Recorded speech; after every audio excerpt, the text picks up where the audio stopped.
ભાવનગરમાં કરોડોનું સાયબર ફ્રોડનું મસમોટું કૌભાંડ ઝડપાયું છે, જેમાં બોરતળાવ પોલીસે ફરિયાદ નોંધાઈ આગળની કાર્યવાહી હાથ કરોડો રૂપિયાના ફ્રોડ મામલે 9 આરોપીઓને ઝડપી લીધા છે. જ્યારે મુખ્ય આરોપી પોલીસ પકડથી બહાર હોય તેને ઝડપી લેવા પોલીસે આગળની કાર્યવાહી હાથ ધરી છે. ભાવનગરમાં લાંબા સમયથી ચાલતા સાયબર ફ્રોડના મોટા કૌભાંડનો પોલીસ દ્વારા પર્દાફાશ કરવામાં આવ્યો છે. 134 બેંક એકાઉન્ટ મારફતે 21.37 કરોડથી વધુના શંકાસ્પદ ટ્રાન્ઝેક્શન બહાર આવ્યા છે. આ મામલે 10 શખ્સો સામે ગુનો નોંધાયો છે, જેમાંથી 9 આરોપીઓને પોલીસે ઝડપી લીધા છે. જ્યારે મુખ્ય સૂત્રધાર દશરથ રામજીભાઈ ધાંધલિયા હાલ ફરાર છે. પોલીસ તપાસ મુજબ, ગેંગ દ્વારા લોકોના નામે કમિશન આપી બેંક એકાઉન્ટ ખોલાવવામાં આવતા અને તેમાં સાયબર ફ્રોડના નાણાં જમા કરીને ચેક અને એટીએમ મારફતે ઉપાડવામાં આવતા. બાદમાં નાણાંને અનેક એકાઉન્ટમાં ટ્રાન્સફર કરીને ટ્રેસિંગ મુશ્કેલ બનાવવામાં આવતું અને અંતે ક્રિપ્ટોકરન્સી USDT માં કન્વર્ટ કરીને વિદેશમાં મોકલવામાં આવતું. આ કેસમાં NCRP પોર્ટલ પર 272 ફરિયાદ નોંધાઈ છે, જેમાં 8.11 કરોડથી વધુની છેતરપિંડી સામે આવી છે. બોરતળાવ પોલીસ સ્ટેશનમાં નોંધાયેલા ગુનામાં ભારતીય ન્યાય સંહિતા અને GUJCTOC એક્ટ હેઠળ કાર્યવાહી કરવામાં આવી છે.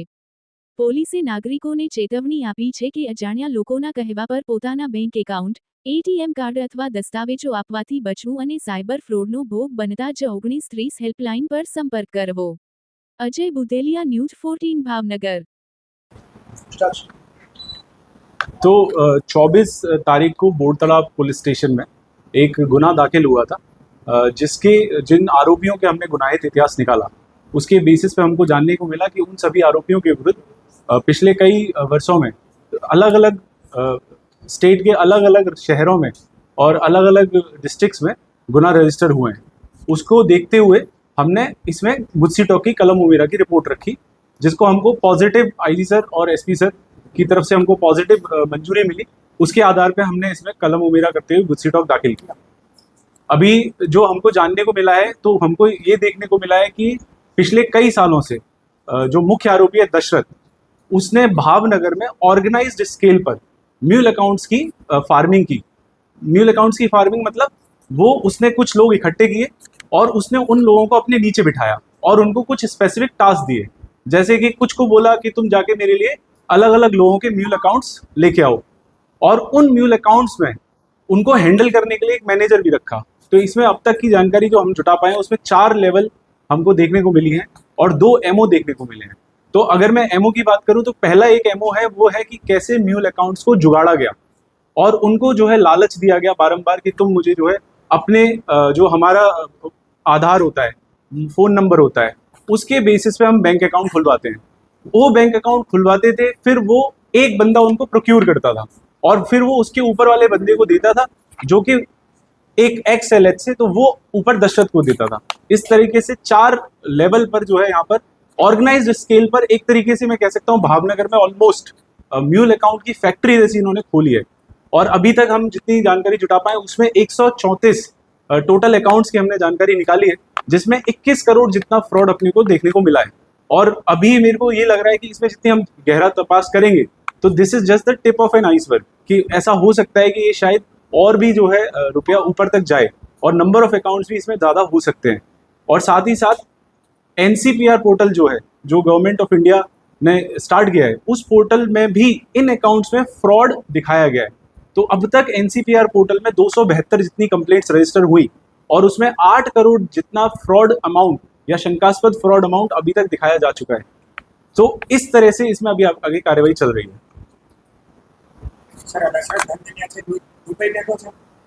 अभी मतलब जो मुख्य आरोपी है उसकी जानकारी में पुलिस लगी हुई है। अब सबसे इम्पोर्टेंट बात यह है कि जो दशरथ है वो शायद गुजरात का, जितनी मैंने जानकारी मुझे पता है, शायद गुजरात का पहला ऐसा इंसान है जिसके ऊपर 2 गुस्सी टॉक दाखिल हुए हैं। सर, भावनगर के भावनगर के सिवा बाहर का कोई लोग? हाँ, तो जो अब देखो इसमें क्योंकि 2 MO है, एक है कि मेरे पास मेरा अकाउंट है, इस अकाउंट में पैसा कहाँ से आ रहा है और पैसा कौन निकाल रहा है, जो थोड़ी देर में आपको मैं MO समझाऊंगा, उसमें मैं एक्सप्लेन करूंगा कि कैसे एक अकाउंट में 2 MO चलाए।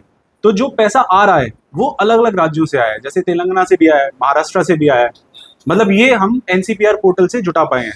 तो जो मतलब जो पैसा आ गया अकाउंट में, उस पैसे को क्लेम कर, मतलब NCPR पोर्टल पर टैग कर दिया कि ये एक फ्रॉड अमाउंट है। ऐसे कोलकाता से आया है, हरियाणा से आया है, बहुत सारी जगह अलग अलग राज्यों से आया है। और दूसरा जो एमओ है वो है पैसे निकालने का, और ये दोनों ही एमओ दशरथ रन करता था, और उसके नीचे उसने ऑर्गेनाइज्ड स्केल पे अलग अलग लोगों को इस चीज के लिए निमणूक किया था। कितने आरोप? अभी तक टोटल इस गैंग में हमको 10 आरोपी देखने को मिले, जिसमें दशरथ जो मुख्य आरोपी है वो अभी तक फरार है, जो कि भरूच पुलिस की कस्टडी से फरार हुआ था, और उसमें गुना भी दाखिल हुआ था वहां पर, और उसी पर 2 गुस्सी टॉक भी हुए हैं, और 9 जो आरोपी हैं हमने पकड़ लिए हैं, बाकी के 9 आरोपी हमने पकड़ लिए हैं, अटक कर लिए हैं। पॉसिबली हो सकता है। सर, ये जो अकाउंट खोले जाते थे वो जो आम आदमी है उसको किस तरह की कमीशन की लालच दी जाती है? हाँ, तो इसमें जो आम आदमी है उसको बोला जाता था कि हम तुमको जो है इतने पैसे देंगे, इतना कट देंगे, उस हिसाब से इसमें चलता था। तो उनको खरेखर मतलब लालच दिया जाता था कि आप जो है ज़्यादा से ज़्यादा अकाउंट मेरे लिए खुलवाओ।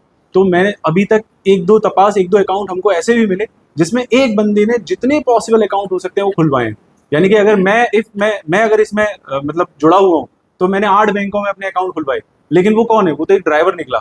अब ड्राइवर तो 8 अकाउंटों को क्या करेगा पहला, और दूसरा एक महीने में 20 लाख 25 लाख का ट्रांजेक्शन वो कैसे कर रहा है, वो सबसे इंपॉर्टेंट मुद्दा था हमारे लिए भी। इसी के बेसिस पे हमने एफआईआर दाखिल करी और आगे काम किया। सर, ये जो लोग हैं जो अकाउंट पे कमीशन लेते थे उनके खिलाफ कोई कार्रवाई हो सकती है? उनके खिलाफ भी हो सकती है, अगर ये जनाने को मिला कि ये इस गैंग का पार्ट थे। सर, बैंकના કોઈ કર્મચારી ઇન્વોલ્વ કેસ अभी तक की जो हमने तपास की उसमें अभी तक हमको देखने को नहीं मिला है, पर अगर आगे हमारा जो है ये रोल रहेगा कि बैंक का भी अगर इसमें रोल है तो उसको हम आइडेंटिफाई करें, और उसमें जो लॉ मतलब जो भी लॉ बोलता है उसके अकॉर्डिंग हम कार्रवाई करेंगे। अभी मैं एक काम करता हूँ, थोड़ा एक एमओ समझा देता हूँ, उसके बाद फिर आपके जो क्वेश्चंस होंगे मैं सारे क्वेश्चंस का उत्तर दूंगा। Thank you. सर, वो दूसरा एक सूरत में दाखिल हुआ है और एक हमारा दाखिल हुआ है। બે બે સાહેબ ठीक है, मैं एक बार एमओ समझा देता हूँ, फिर मैं क्वेश्चंस लेता हूँ। चौथे से अकाउंट है ना, ये भावनगर के ही है, इन्हीं के ऊपर फरियाद हुई है। ऐसे तो बहुत सारी फरियाद हुई है, एनसीआरपी पोर्टल पे तो बहुत फरियाद होती है, बट मेरे लिए कितनी रेलेवेंट है जो 134 से एसोसिएटेड हुई है कि इन अकाउंट में मैंने फरियाद दाखिल करी, तो एक अकाउंट में मल्टीपल फरियाद भी एनसीआरपी पोर्टल पे आई है। तो ये सारे अकाउंट भावनगर के ही हैं, और ये सारी की सारी कंप्लेंट इन्हीं अकाउंटों से रिलेटेड है। सर, पुलिस ने लागे से कि दशरथ से खाली मौत जाने कहीं हो सकता है, बिल्कुल हो सकता है, बिल्कुल हो सकता है। अब ये तो हमें तभी मालूम पड़ेगा कि दशरथ कैसे पैसे लेके आ रहा है, और ये जो पैसा आ रहा है, ये पैसा तो हमने जो अभी आइडेंटिफाई किया, ये बीच का रोल एग्जैक्टली पैसा साइबर फ्रॉड का कहाँ से आ रहा है। अब एनसीआरपी पोर्टल पे हरियाणा में एक अकाउंट है, मेरा अकाउंट है लेट्स से भावनगर में, उस पर कंप्लेंट हुई एनसीआरपी पोर्टल में कि इसमें मेरा पैसा गया है साइबर फ्रॉड का, डिजिटल अरेस्ट का, या फिर कोई और ऑन स्क्रीन पेमेंट होते हैं कई सारे, आपको पता होंगे कि हैंग हो जाता है फोन, अरे मतलब रैंसमवेयर टाइप का होता है, तो वो हरियाणा से आया। वही हमको तपास करनी है कि ऊपर कौन है और ये पैसा कहाँ जा रहा है, दशरथ का रोल क्या है, दशरथ के ऊपर कितने लोग हैं, ये अभी सारा तपास का विषय रहेगा। क्या हो सकता है? बहुत सारी प्रक्रिया है, हम उसका पासपोर्ट वो कर सकते हैं, रेड कॉर्नर नोटिस दे सकते हैं, दुबई की पुलिस के साथ संलग्न में सीबीआई के थ्रू हम आगे कामगिरी कर सकते हैं, पर पहले हमको चौकस ये करना पड़ेगा कि वो है भी है कि नहीं है। ज़रूरी नहीं है कि वो कहीं भी हो सकता है, वो अभी भावनगर में भी हो सकता है, अहमदाबाद में भी, उसमें हमारी पूरी कोशिश चालू है अभी। सर, रकम कोई अभी रिकवर होती है? अभी कोई रिकवर नहीं हुई, क्योंकि ये सारा पैसा ऑलरेडी कंप्लीट हो चुका है। 21 करोड़ 8 करोड़ फ्रीज किया, और बाकी जो है मूव करके ऑफशोर जा चुका है। ये पूरा कांड कितने समय से चल रहा है? ये लगभग अभी जो एनसीआरपी पोर्टल है उस पर पिछले 1 साल का डेटा है ये। 1 साल में ये सब सारे जो कैश है वो कैश फिर वापस चले भी गए? हाँ, वही मैंने बताया ना, सर्किल कंप्लीट कैसे हुई। ऊपर से साइबर का पैसा आया, म्यूल में भेजा, फिर म्यूल ने जो है म्यूल कैश आउट वाले म्यूल्स ने उसको निकाला, और जो है हवाला नेटवर्क के थ्रू आगे भगा दिया। सारे के सारे 124 अकाउंट जो भावनगर में वही नहीं, ये तपास का विषय है कि उसमें एग्जैक्टली कितने अकाउंट्स में कैश आउट हो चुका है, कितने में कैश इन हुआ है। 134 वो हैं जिन पे कंप्लेंट रजिस्टर हुई है, and all are from Bhavnagar. Sir, अगड़िया पेटी की कोई पूछताछ की हो भावनगर? बिल्कुल, अब ये अगला स्टेप यही होगा, मतलब और ये जो अब जरूरी नहीं है कि आंकड़े इन्वॉल्व है, बट पॉसिबिलिटी है। 134 अकाउंट में उसमें इतना बड़ा ट्रांजैक्शन हुआ है, तो एक बार इसका हुआ है कि इसका जीएसटी में नोटिस गई हो।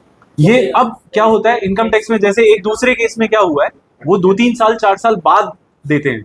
वही मैं बोल रहा हूँ ना कि इन्होंने क्यों ये एक ऑर्गेनाइज स्केल पे चल रहा है। ऑर्गेनाइज स्केल क्राइम और नॉर्मल क्राइम में क्या अंतर है? ऑर्गेनाइज स्केल क्राइम को पता होता है मतलब ऑर्गेनाइज वो एकदम कंपनी की तरह चलता है, उसके दिमाग में है कि मेरे को कितना ट्रांजैक्शन करना है जिससे कि मैं इन्फोर्समेंट एजेंसी की रडार में ना हूँ। तो उसने अकाउंटों को यूज एंड थ्रो किया कि भाई बपारा और फेंक दिया, फिर उसी बंदे का दूसरी बैंक का दूसरा अकाउंट बपारा फेंक दिया, उसमें फिक्स रखेगा वो जिससे कि इन्फोर्समेंट एजेंसी में ना आए, इसीलिए हम इसको ऑर्गेनाइज बोल रहे हैं। Sir one time call centre कह सकते हैं। हो सकता है ऊपर का पैसा हो सकता है कॉल सेंटर के थ्रू है। एक तरह से कॉल सेंटर चलते हैं उसमें कोई आप कार्यवाही कर सकते बिल्कुल करेंगे। Thank you. सर कितने बैंक का लगभग सारी बैंक, सभी बैंक लगभग सारी बैंक। सर ये जो पकड़े गए इसमें एक पर आदमी का कितने अकाउंट होगा सभी बैंक? एक आदमी के कुछ के जो है 3 अकाउंट भी मिले हैं और कुछ के भावनगर की जितनी बैंक हैं उन सब में अकाउंट निकले हैं। सर ये इंस्टेंट किट ले सकते हैं? हाँ, कुछ की किट जो है इंस्टेंट आती थी तो इंस्टेंट दे देते थे, कुछ की किट 1-2 दिन बाद आती थी तो ये घर से कलेक्ट करके फिर वो लेके जाता था। इसीलिए उन्होंने क्या किया, ऑर्गेनाइज किया कि दशरथ उसके नीचे किट कलेक्ट करने वाला और उसके नीचे रिक्रूटर। तो रिक्रूटर का काम क्या है, अकाउंट खुलवाया, तुरंत किट मिल रही है तो तुरंत किट ले ली, वरना तो 2 दिन बाद किट कलेक्ट करी और फिर उसके मैनेजर को दी, फिर मैनेजर ऊपर फोटो या ऑफलाइन जैसे भी ऊपर दशरथ को इन्फॉर्मेशन भेजेगा कि ये अकाउंट मैंने फार्म कर लिया है, मतलब इसकी खेती कर लिया, अब तुम इसको यूज कर सकते हो इस तरीके से। कितना कमीशन मिला होगा? अब ये तपास करी सर। सर ये अभी तक के मतलब अभी तक के कुछ कोई शीट फेंक दी थी कि पूछताछ में नहीं, लेकिन जितनी एनालिसिस हमने बैंक अकाउंट्स की है तो अब कुछ में 5 लाख जितना ही हुआ है, कुछ में 15 लाख हुआ है, कुछ में 20 लाख भी हुआ है, तो ये सब तपास के विषय हैं। तो ये आने वाले समय में जैसे जैसे होगा बताएंगे। मार्च 2024 में भावनगर में एक सबसे बड़ा अकाउंट कांड हुआ था, उससे कुछ चिंता लगती है सर। उसमें 3 आदमी है अग्रवाल, हाँ। वो अभी तक फरार है, 2 इयर्स हो गए। ये नई इन्फॉर्मेशन है, इस पर भी एक तपास का विषय हो सकता है और इसको भी हम मतलब ध्यान में लेके फिर इसमें हम कैसे आइडेंटिफाई कर सकते हैं, तो बिल्कुल इसमें अगर कार्यवाही जो कायदेसर होगी उसमें की जाएगी।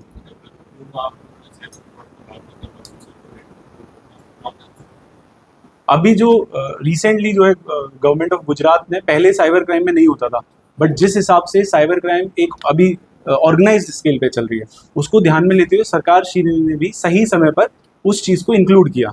इनफैक्ट यहाँ पे मैं ये भी बताऊँ, honourable chief justice of India ने भी ये चीज़ बोली है कि एक मर्डरर को सुधारा जा सकता है, पर लेकिन एक साइबर क्रिमिनल को सुधारना इम्पॉसिबल है, क्योंकि उसका कॉन्फिडेंस अलग लेवल का होता है, उसे कोई जानता नहीं तो उसे लगता है वो कभी पकड़ा नहीं जाएगा। Thank you so much everybody.